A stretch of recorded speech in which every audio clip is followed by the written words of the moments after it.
I'm here at Creekside Park Elementary School where the third graders are learning how important observations are to scientists. Most third graders in the Anchorage School District are learning about weather this year. But at Creekside Park, condensation, precipitation.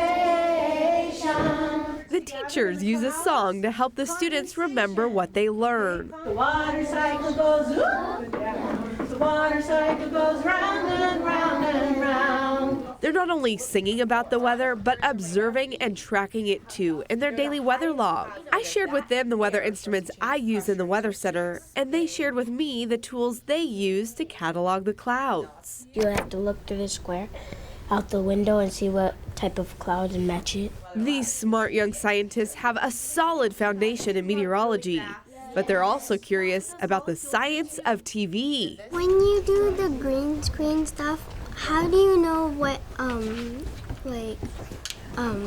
state it is? And that is our KTVA Weather Lab question of the week.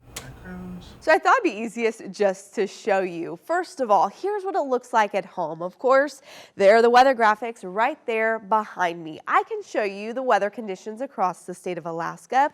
I can point to that jet stream showing that cold Arctic air moving in.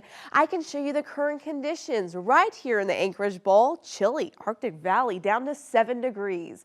I can show you the weather conditions across the United States, across the entire world, pointing to any state individually.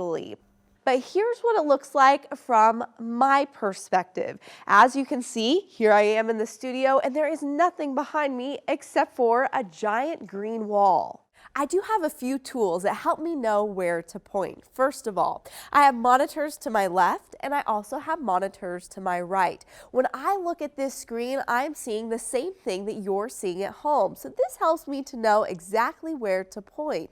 Also, when I'm looking straight ahead, I have another monitor. So when I'm looking at you at home, what I'm really looking at is that map behind me, helping me to know where to point. But I want to show you where the magic of TV really happens. Let's head to the control room. This is where the technology all comes together. The engineers have set it up so that anything that is green behind me gets replaced by whatever the director tells it to. So in this case, we're replacing the green with satellite and radar, or we could replace it with any other maps that we make on the weather computer. It's a cool technology, but it's also the reason that you'll never see meteorologists wearing green. From the Weather Lab, meteorologist Melissa Fry, KTVA 11 News.